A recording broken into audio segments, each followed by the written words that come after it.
Morning, જય શ્રી કૃષ્ણ. કેમ છો? મજામાં છો ને બધા?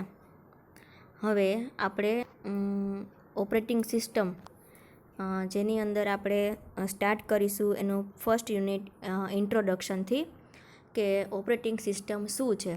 તો બેઝિકલી ઓપરેટિંગ સિસ્ટમનો મિનિંગ એવો થાય કે કોઈ પણ સિસ્ટમ કે જેને આપણે મેનેજમેન્ટ કરીએ છીએ, બરાબર છે, જેને આપણે ચલાવવી, ટૂંકમાં સિમ્પલ એની લેંગ્વેજ છે ચલાવવું. એટલે શું થયું કહેવાય તો કે એને ઓપરેટ કર્યું કહેવાય, બરાબર છે. તો કોઈ પણ સિસ્ટમને ચલાવવા માટે શું જોઈએ તો કે એની અલગ અલગ ફાઇલ જોઈએ, એને અલગ અલગ ડેટા જોઈએ, એની અલગ અલગ શું કહેવાય કે સિસ્ટમ જોઈએ. તો એને શું કહેવાય તો કે ઓપરેટિંગ સિસ્ટમ. હવે આપણે એનું બેઝિક ઇન્ટ્રોડક્શન જોશું અહીંયા. Computer can neither think not make any judgement on its own. હવે કમ્પ્યુટર છે એને પોતાના કોઈ પણ વિચારો છે નહીં. જેવી રીતે કે કમ્પ્યુટર જો એની પાસે સિસ્ટમ છે, બરાબર છે, પણ એને પોતાનો કોઈ વિચાર નથી કે પોતાનો કોઈ કમાન્ડ નથી કે જે ઓટોમેટિક ચાલુ થઈ જાય, ઓટોમેટિક પોતે ઓપરેટ થઈ શકે, એવું નથી. કોના દ્વારા ઓપરેટ થઈ શકે છે તો કે યુઝર દ્વારા. એના માટે શું જોઈએ તો કે એને ઓપરેટ કરનાર વ્યક્તિ જોઈએ, માણસ જોઈએ, બરાબર છે. હ્યુમન બિંગની જરૂર પડે છે, બરાબર છે, કે પોતાની રીતે કોઈ પણ જજમેન્ટ લઈ શકતું નથી. એટલે કે computer can neither think not make any judgement on its own. એટલે કે કમ્પ્યુટરને પોતાનું કોઈ વિચાર નથી અને પોતાની રીતે કોઈ પણ નિર્ણય લઈ શકતું નથી. એના માટે હ્યુમન બિંગ એટલે કે માણસની જરૂર પડે છે, યુઝરની જરૂર પડે છે.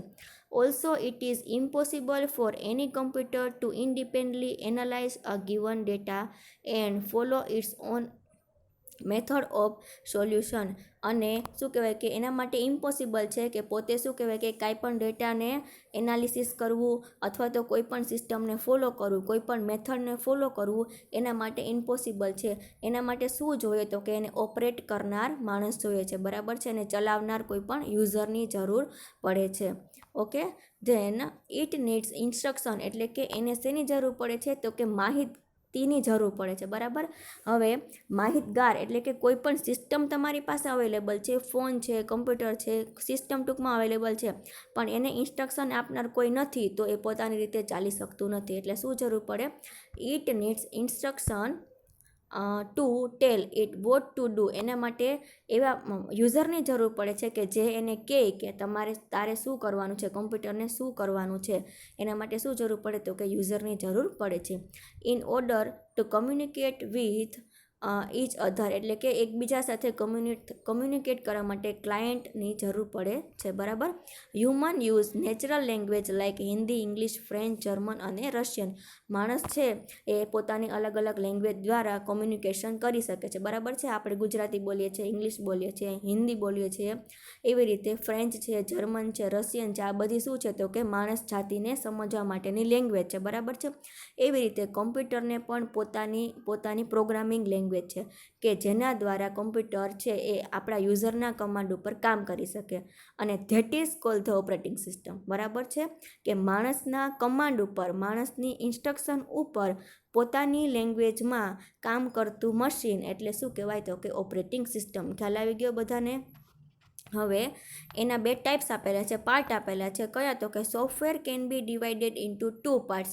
હવે કમ્પ્યુટર છે એ બેઝિકલી કોની ઉપર કામ કરે છે તો કે સોફ્ટવેર ઉપર કામ કરે છે. એના બે પાર્ટ છે, હાર્ડવેર પાર્ટ અને સોફ્ટવેર પાર્ટ. તો એની અંદર શું છે તો કે એપ્લિકેશન સોફ્ટવેર અને સિસ્ટમ સોફ્ટવેર.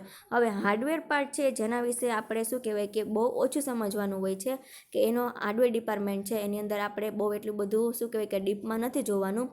પણ સોફ્ટવેર પાર્ટ છે એ આપણે આપણા 6 સેમેસ્ટરની અંદર એની બધી અલગ અલગ લેંગ્વેજ આપણે સમજીએ છીએ. તો સોફ્ટવેર પાર્ટ છે એના પણ બે શું કહેવાય કે પાર્ટ પડે છે. એક તો છે એપ્લિકેશન સોફ્ટવેર એન્ડ સેકન્ડ છે સિસ્ટમ સોફ્ટવેર. તો એપ્લિકેશન સોફ્ટવેર એટલે કે તમે કમ્પ્યુટરનો યુઝ કરી, લેંગ્વેજનો યુઝ કરી અને કોઈ પણ એપ્સ ક્રિએટ કરો છો, જેમ કે વોટ્સએપ છે, બરાબર છે, તો શું છે તો કે વન ટાઈપ ઓફ એપ્લિકેશન છે. અથવા તો તમે કોઈ પણ વેબસાઇટ બનાવો છો, જેમ કે ફેસબુક છે, તો એ શું છે તો કે વન ટાઈપ ઓફ ફેસબુક છે એ શું છે તો કે વેબસાઇટ છે. એવી રીતે એની એપ્લિકેશન બનાવી શકીએ છીએ આપણે અને અલગ અલગ એપ્સ ક્રિએટ કરી શકીએ છીએ કે જે મોબાઈલ દ્વારા પણ આપણે એને ઓપરેટ કરીએ છીએ, બરાબર છે. અને નેક્સ્ટ કઈ છે તો કે સિસ્ટમ સોફ્ટવેર. સિસ્ટમ એટલે કે શું તો કે કોઈ પણ એપ્લિકેશન બનાવવા માટે, કોઈ પણ વેબસાઇટ બનાવવા માટે જે પણ તમે સિસ્ટમનો યુઝ કરો છો એને શું કહેવાય તો કે સિસ્ટમ સોફ્ટવેર આપણે કહીએ છીએ. Application software program is a set of one or more programs which designed for specific computer applications such as a payroll processing, inventory control. એટલે કે મેં તમને એક્ઝામ્પલ આપ્યું એમ કે વોટ્સએપ છે અથવા તો ફેસબુક છે, આપણે શું કરીએ છીએ, વોટ્સએપ છે શેના માટે છે તો કે કમ્યુનિકેટ થવા માટે, બરાબર, મેસેજ આપણે મોકલીએ છીએ, ફોટોસ સેન્ડ કરીએ છીએ. તો application software program is a set of one or more programs. Application software શું છે તો કે એક કરતાં વધારે પ્રોગ્રામનું કોમ્બિનેશન કે જેના દ્વારા શું ક્રિએટ થાય છે તો કે કોઈ પણ એપ્લિકેશન તમે બનાવી શકો છો, બરાબર છે. એની એપ્લિકેશન એવું નથી કે વોટ્સએપ છે, શેર ચેટ છે, પછી અથવા તો તમે ફેસબુક છે, એમેઝોન છે, આ બધી શું છે તો કે વેબસાઇટ છે, ફ્લિપકાર્ટ છે, અથવા તો તમે કોઈ પણ સોફ્ટવેર બનાવી શકો છો. એનું એક એક્ઝામ્પલ આપું છું કે તમે બેંકમાં જાઓ છો તો બેંકના જે પણ કંઈ પેમેન્ટ કરો છો, બેંકની જે પણ કંઈ પ્રોસેસ થાય છે, ચેકની પ્રોસેસ હોય છે, બેંકમાં તમે પાસબુક છે પ્રિન્ટ આઉટ કરો છો, તો આ બધું શું શેના દ્વારા બનેલું હોય છે તો કે એપ્લિકેશન સોફ્ટવેર દ્વારા જ બધી સિસ્ટમ થાય છે. અથવા તો મેડિકલ સ્ટોરમાં જાઓ છો, તમે કોઈ શું કહેવાય કે કરિયાણાના સ્ટોરમાં જાઓ છો તો બધું બિલિંગ જે સિસ્ટમ કોમ્પ્યુટર દ્વારા તમને જે કોમ્પ્યુટરાઇઝ બિલ આપે છે એ શું આપે છે તો કે આઇટમ લખેલી હોય છે, આઇટમની પ્રાઇસ લખેલી હોય છે, પછી જેટલી આઇટમ હોય છે એનો નીચે ટોટલ થઈને આવે છે ડાયરેક્ટ, બરાબર છે. એમાં તમારે કંઈ કરવું પડતું નથી. ઇનબિલ્ટ એ સોફ્ટવેર નાખી દે, આઇટમ એન્ટર કરાવે, સામેની પ્રાઇસ એન્ટર કરાવે એટલે ટોટલ અમાઉન્ટ થઈ અને તમારું બિલ તમને હાથમાં મળી જાય છે, બરાબર, મેડિકલ હોય કે ગમે તે હોય. તો આ શું બન્યું કહેવાય, એને એક્ઝામ્પલ છે. શું છે તો કે સિસ્ટમ સોફ્ટવેર. સિસ્ટમની અંદર તમે એક એવો સોફ્ટવેર એન્ટર કરાવી દો કે જેના દ્વારા તમારે કાંઈ પણ વધારાની કામગીરી કરવી પડે નહીં. તમારે આઇટમ નાખી દેવાની, આઇટમના નંબર નાખી દો અને આઇટમની પ્રાઇસ નાખી દો એટલે તમારું બિલ થઈને તમને મળી જાય છે કે આટલું તમારું બિલ છે, બરાબર છે. અને એનું નામ પણ આવી જાય છે, બરાબર, કસ્ટમર આઈડી આવી જાય છે. આ બધું શું છે તો કે one type of a software છે, ઓકે. હવે system software programs are design to make the computer easy. હવે સિસ્ટમ સોફ્ટવેર છે એ શું કામ કરે છે તો કે ગમે તે સિસ્ટમને બહુ ઇઝીલી શું કહેવાય કે તમે ઓપરેટ કરી શકો છો, સમજી શકો. એટલા માટે અત્યારે માણસની કામગીરી બહુ ઓછી થઈ ગઈ છે. માણસને બહુ શું કહેવાય કે વધારે થોડાક બહુ ઓછા સમયની અંદર તમે વધારે કામ કરાવી શકો છો દરેક લોકો પાસે, બરાબર છે. માની લો કે તમારે કોઈ પણ ડેટા નાખવા છે તો તમે લખો છો, રાઇટ ડાઉન કરો છો તો બહુ વાર લાગે છે.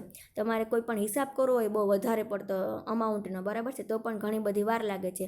જ્યારે તમે કમ્પ્યુટરમાં કોઈ પણ ડેટા નાખી દો છો તો બહુ સ્પીડલી તમને શું કહેવાય કે ટોટલ અમાઉન્ટ તમને આપી દે છે કે આટલો એનો હિસાબ છે, આ નામ છે. કમ્પ્યુટરાઇઝ તમે જે પણ કંઈ કામગીરી કરો છો એ કેવી બની જાય છે આપણા માટે તો કે ઇઝી અને સ્પીડી બની જાય છે, ઓકે. ધેન ખ્યાલ આવી ગયો બધાને કે કોઈ પણ સિસ્ટમને ચલાવવા માટે તમે એની અંદર અલગ અલગ તમે એને સોફ્ટવેર એડ કરાવી શકો છો, એપ્લિકેશન ક્રિએટ કરી શકો અને એના દ્વારા યુઝર છે એને ઇઝીલી યુઝ કરે, that is called the operating system, okay. હવે બેઝિક એની ડેફિનેશન આપણે હવે જોઈએ છે. Definition and meaning of operating system. What is operating system? A computer system consider of two basic types of components. એના બે basic types છે. કયા મેં તમને કીધું એમ કે એક તો એનો હાર્ડવેર પોર્શન અને સેકન્ડ છે એનો કયો તો કે સોફ્ટવેર પોર્શન, કે જેની અંદર હાર્ડવેર પાર્ટ હોય કે એના દ્વારા તમે ડેટા એન્ટર કરાવી શકો છો અથવા તો તમે કોઈ પણ ડોક્યુમેન્ટ પ્રિન્ટર હોય તો પ્રિન્ટ આઉટ કાઢી શકો છો. તમારે સાંભળવું હોય તો તમે સ્પીકર લગાવી શકો છો. આ બધું શું થયું કહેવાય તો કે કમ્પ્યુટર એટલે કે સિસ્ટમનો હાર્ડવેર પાર્ટ છે. ધેન સોફ્ટવેર પાર્ટ શું કામ કરે છે, તમને હમણાં ઉપર એક્ઝામ્પલ આપ્યું એમ કે તમારે કોઈ પણ બિલ બનાવવું છે અથવા તો કોઈ પણ એપ્લિકેશન બનાવી છે, કોઈ પણ વેબસાઇટ બનાવી છે તો એના માટે કયા પાર્ટની જરૂર પડે છે તો કે કમ્પ્યુટરના સોફ્ટવેર પાર્ટની જરૂર પડે છે. હવે સોફ્ટવેર પાર્ટ ન હોય તો શું થાય તમે લોકો વિચારો. સોફ્ટવેર પાર્ટ જ નથી, કમ્પ્યુટરના ખાલી હાર્ડવેર પાર્ટ તમારી પાસે અવેલેબલ છે તો તમે લોકો શું કરી શકશો એની અંદર તો કે નથિંગ. કમ્પ્યુટર કાંઈ કરી શકશે નહીં, બરાબર. તમારી પાસે મોનિટર છે, કીબોર્ડ છે, પ્રિન્ટર છે, સ્પીકર છે, પણ એ શું કહેવાય કે યુઝલેસ થશે. ક્યારે? તો કે તમારી પાસે કોઈ પણ ઓપરેટ કરવા માટે સોફ્ટવેર હશે નહીં. હવે સોફ્ટવેર તમને યાદ આવ્યું તો સોફ્ટવેર સિસ્ટમ ક્યારે તમે એન્ટર કરાવી શકો? તો કે તમારી પાસે સોફ્ટવેર તમે ક્યારે બનાવી શકો, એપ્લિકેશન ક્યારે બનાવી શકો, વેબસાઇટ ક્યારે બનાવી શકો? તો કે જ્યારે તમારી પાસે ઓપરેટિંગ સિસ્ટમ અવેલેબલ હોય ત્યારે. હવે તમને મગજમાં એવો વિચાર આવશે કે ઓપરેટિંગ સિસ્ટમ એટલે શું? પાછું તમને એવું થયું તો કે ઓપરેટિંગ સિસ્ટમ એટલે કે તમે લોકો જે અત્યારે વર્ક કરો છો એ કઈ ઓપરેટિંગ સિસ્ટમ છે? તો કે વિન્ડોઝ ઓપરેટિંગ સિસ્ટમ. તમને લોકોને બધાને ખબર જ હશે વિન્ડોઝ છે એ કોના દ્વારા બનેલું છે? તો કે માઇક્રોસોફ્ટની પ્રોડક્ટ છે. વિન્ડોઝ 7 છે, 10 છે, આ તમે ઓપરેટિંગ સિસ્ટમના પાછા અલગ અલગ એ તો વર્ઝન છે, બરાબર છે. તો તમને લોકોને ખ્યાલ આવી ગયો છે કે જ્યારે તમે કમ્પ્યુટરની સ્વિચ ઓન કરો છો તો સૌથી પહેલાં તો વિન્ડોઝનો સિમ્બોલ આવે છે, તમને દેખાડે છે. શું છે? તો કે તમે જે કમ્પ્યુટર ઉપર બેઠા છે, તમારે જે કમ્પ્યુટર ઓપરેટ કરવું છે એ કોની પ્રોડક્ટ છે? તો કે માઇક્રોસોફ્ટની પ્રોડક્ટ છે અને તમે વિન્ડોઝ ઓપરેટિંગ સિસ્ટમનો અત્યારે હાલ યુઝ કરો છો.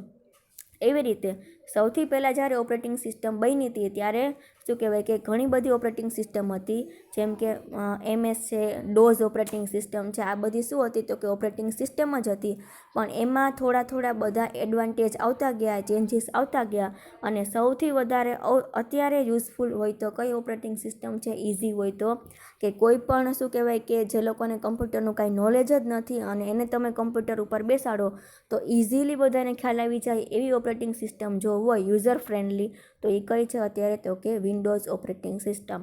તો તમને લોકોને થોડોક મગજમાં આઈડિયા આવી ગયો હશે કે ઓપરેટિંગ સિસ્ટમ શું છે. ઓકે, તો એના બે પાર્ટ છે, હાર્ડવેર પાર્ટ અને સોફ્ટવેર કમ્પોનન્ટ્સ. આમાં બહુ આપણે ડીપમાં નહીં આવીએ જાય, બરાબર છે. શું કામ? મને કે તમને લોકોને આઈડિયા આવી જ ગયા છે કે સોફ્ટવેર પાર્ટ કોને કહેવાય અને હાર્ડવેર પાર્ટ કોને કહેવાય. ઓકે, હવે નેક્સ્ટ આપણે છે એ આગળના લેક્ચરમાં જોશું. Thank you.